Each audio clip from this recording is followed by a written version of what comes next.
रत्ना और आप देख रहे हैं ए न्यूज टुडे। वक्त हो चुका है छत्तीसगढ़ की खास खबरों का। पहली खबर देखें दंतेवाड़ा से लाल शाह की। संचालनालय स्वास्थ्य सेवाएं की दिशा निर्देशानुसार जिले में मुख्य चिकित्सा और स्वास्थ्य अधिकारी डॉक्टर संजय बसाक के मार्गदर्शन में 21 नवंबर से 4 दिसंबर तक वास्केटोमी पखवाड़ा का आयोजन किया जाएगा, जिसके अंतर्गत पखवाड़ा 2 भागों में आयोजित होगा। प्रथम चरण में 21 से 27 नवंबर तक संपर्क पखवाड़ा और 28 से 4 दिसंबर तक सेवा प्रदाता पखवाड़ा का आयोजन होगा। हर साल की तरह इस साल भी परिवार नियोजन कार्यक्रम में पुरुषों की सहभागिता बढ़ाने के लिए पखवाड़ा का आयोजन नवंबर में किया जा रहा है। इस साल की थीम स्वस्थ माँ स्वस्थ बच्चा जब पति का हो परिवार नियोजन में योगदान अच्छा के थीम पर मनाया जाएगा। इस अभियान में जिले के समस्त विकास खंड में मोर मितान मोर संगवारी चौपाल का आयोजन किया जाएगा, जिसमें पुरुषों को परिवार नियोजन के अस्थायी साधन को अपनाने के लिए प्रेरित किया जाएगा। ऐसे लोग जो वास्केटोमी के बाद सफलतापूर्वक पारिवारिक और सामाजिक जिंदगी जी रहे हैं, उन्हें समाज के लिए एक प्रेरणा स्रोत मानते हुए विभाग की ओर से मोर मितान मोर संगवारी सहभागिता का प्रमाण पत्र भी दिया जाएगा। इस अभियान के प्रचार के लिए मुख्य चिकित्सा और स्वास्थ्य अधिकारी डॉक्टर संजय बसाक और civil surgeon doctor Kapil Dev Kashyap के द्वारा हरी झंडी दिखाकर रथ को रवाना किया गया। बढ़ते अगली खबर की ओर देखें लाल शाह की दंतेवाड़ा से। मुख्य चिकित्सा और स्वास्थ्य अधिकारी डॉक्टर संजय बसाक के निर्देश पर एकीकृत रोग नियंत्रण कार्यक्रम के अंतर्गत जिला चिकित्सालय, सामुदायिक स्वास्थ्य केंद्र, प्राथमिक स्वास्थ्य केंद्र और उप स्वास्थ्य केंद्र स्तर पर कर्मचारियों को आईडीएसपी के अंतर्गत आईएचआईपी में होने वाली प्रतिदिन रिपोर्टिंग के संबंध में प्रशिक्षण दिया गया, जिसमें सभी केंद्रों से staff nurse, lab technician, data entry operators, CHO और आरएचओ को प्रशिक्षण दिया गया। प्रशिक्षण में एपिडेमियोलॉजी डॉक्टर सीमा तिग्गा ने संस्था स्तर पर reporting S form, P form और एल फॉर्म को भरने के संबंध में जानकारी दी। अगली खबर देखिए चंद्रशेखर बरेट की। जांजगीर चांपा में रेत ठेका की अवधि खत्म होने के बाद भी खनिज विभाग के रहमो करम पर दर्जनों रेत घाट में हो रहा है रेत खनन।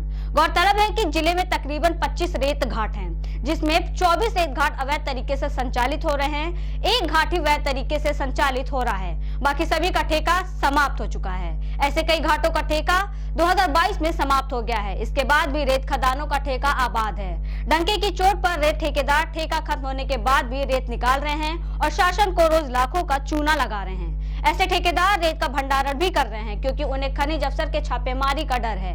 वहीं खनिज अधिकारी का कहना है कि कार्रवाई के लिए अवैध रेत खदानों में छापेमारी की जाएगी। फिलहाल अवैध रेत खदान आबाद है। विडंबना यह है कि इन खदानों में चेन माउंटेन मशीन से रेत की खुदाई हो रही है और सैकड़ों ट्रिप हाइवा और ट्रैक्टरों से रेत की ढुलाई हो रही है। खासकर ऐसे ठेकेदार काफी सक्रिय हैं जिनका ठेका खत्म हो चुका है। जिले में जब भी शिकायत प्राप्त होता है तो हमारा एक फ्लाइंग स्क्वाड टीम है, जिला उड़न दस्ता दल, उनके द्वारा विगत 3 महीने में अवैध परिवहन के कुल 155 केसेस रजिस्टर्ड किए हैं, जिसमें अर्थदंड भी शास्त्री जमा हो चुका है और अवैध भंडारण के 5 और अवैध उत्खनन के 2 प्रकरण दर्ज किए गए हैं और समय समय पर कार्रवाई की जाती है और उस पर लगाम लगाने के लिए पूरे प्रयास किए जा रहे हैं। उस पर टीम भेज के जो मौके पे इस प्रकार के अवैध उत्खननकर्ता पाए जाते हैं उनको हम लोग रोक लगाएंगे और उनको जो भी प्रकरण दर्ज करके खनिज अवैध परिवहन उत्खनन के जो प्रकरण है दर्ज करके उनके ऊपर नियमानुसार कार्रवाई किया जाएगा। और इसमें पंचायत को भी जागरूकता के लिए हमने उनको पंचायत के सरपंच और उनके जो कोटवार हैं उनको हमने अवगत कराया था कि इन क्षेत्रों से जब तक खदान ना हो तो वहाँ पर कोई भी अवैध उत्खनन परिवहन ना हो सुनिश्चित किया जाए। उड़ीसा से छत्तीसगढ़ में खपाने के लिए लाए जा रहे अवैध अंग्रेजी शराब को बरामद किया गया, जिसमें 19,800 के 9 पेटी में 24 नग कैन बियर, 11 पेटी में 12 नग बोतल बियर के साथ कुल 58,872 रुपए के शराब बरामद किए गए। रामानी नगर के ग्राम पंचायत डगमाला में कलयुगी पति ने पत्नी पर किया टांगी से प्राणघातक हमला कर पति ने खुद को फांसी लगाकर किया मौत के हवाले।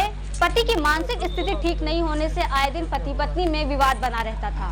महिला से किसी बात को लेकर विवाद होने पर पति ने महिला पर टांगी से वार कर दिया, जिसे गंभीर हालत में सूरजपुर सामुदायिक स्वास्थ्य केंद्र में भर्ती करवाया गया। रामानी नगर के ग्राम डगमाला में दया पैंकर व्यक्ति है जो आज सुबह अपनी पत्नी के ऊपर टंगिया से प्राणघातक हमला किया, जिससे उसकी पत्नी घर के बाहर पड़ोस के यहाँ जाके चली गई और ये जो आरोपी था दया पैंकर अपने आप को घर अंदर बंद कर लिया और स्वयं फांसी लगा के आत्महत्या कर ली। खैरागढ़ के छुई खदान में एक मादा तेंदुआ और एक शावक दिखने से जहां एक और प्रकृति और वन्य पशु पक्षी प्रेमियों में उत्साह है तो वहीं नजदीकी ग्रामीण क्षेत्रों में डर का माहौल है। लोगों ने वन विभाग से मादा तेंदुआ और उसके शावक पर सतत निगरानी रखने की मांग की है, जिससे उन्हें ग्रामीण क्षेत्रों से दूर जंगल में ही रखा जा सके। बॉम्बे नेशनल हिस्ट्री सोसाइटी के वन्य प्राणी विशेषज्ञ प्रतीक ठाकुर ने बताया कि राजनांदगांव और खैरागढ़ के डोंगरगढ़ ढारा रिजर्व फॉरेस्ट में बायोडायवर्सिटी वन्य प्राणियों के लिए अनुकूल है और लगातार यहाँ पर वन प्राणियों की चहलकदमी देखी जाती है। खैरागढ़ डिस्ट्रिक्ट और राजनांदगांव डिस्ट्रिक्ट में बसे डोंगरगढ़ ढारा रिजर्व फॉरेस्ट में हाल ही में एक लेपर्ड मदर को उसके कप के साथ देखा गया है। इसके पहले भी डोंगरगढ़ शहर के बीचों बीच बसे मां बमलेश्वरी मंदिर में भी लेपर्ड को देखा गया था। इस डोंगरगढ़ ढारा रिजर्व में टाइगर के पग मार्क्स, पक्षियों की बहुत सी प्रजाति, लगभग 285 प्रजातियों के आसपास देखी जा चुकी हैं। ये जो डोंगरगढ़ ढारा रिजर्व फॉरेस्ट है काफ़ी रिच है बायोडाइवर्सिटी में। यहाँ काफ़ी समय से बहुत सारे वल्नरेबल और इंडेंजर्ड स्पीशीज़ रह रहे हैं। गांव के बीच सेंसिटिव जो एरियाज़ हैं उनमें दहशत की बजाय अवेयरनेस प्रोग्राम्स चलाने की ज़रूरत है और इन विलुप्त हो रहे, इन ख़त्म हो रहे वल्नरेबल स्पीशीज़ को बचाने एवं संरक्षण देने की आवश्यकता है। बढ़ते अगली खबर की ओर देखिए चंद्रशेखर बरेट की। जांजगीर चांपा जिला अस्पताल में डायलिसिस सेंटर खुलने से किडनी के रोगियों की परेशानी अब दूर हो गई है। मरीजों को बार बार बिलासपुर या कोरबा जाने से मुक्ति मिल गई। साथ ही डायलिसिस में होने वाले महंगे खर्च से भी छुटकारा मिल गया है। डायलिसिस सेंटर में 550 से अधिक डायलिसिस हो चुके हैं। स्वास्थ्य सुविधाओं की कमी से जूझ रहे जिले में धीरे धीरे सुविधाओं का विस्तार हो रहा है। मरीजों को अब लंबी दूरी तय कर दूसरे जिलों की दौड़ नहीं लगानी पड़ेगी। इससे जहां मरीजों की शारीरिक परेशानी दूर हुई है, वहीं वाहन किराए का खर्च भी बचा है। प्राइवेट अस्पतालों में 1500 से 1700 रुपए तक एक बार की डायलिसिस में लगता था।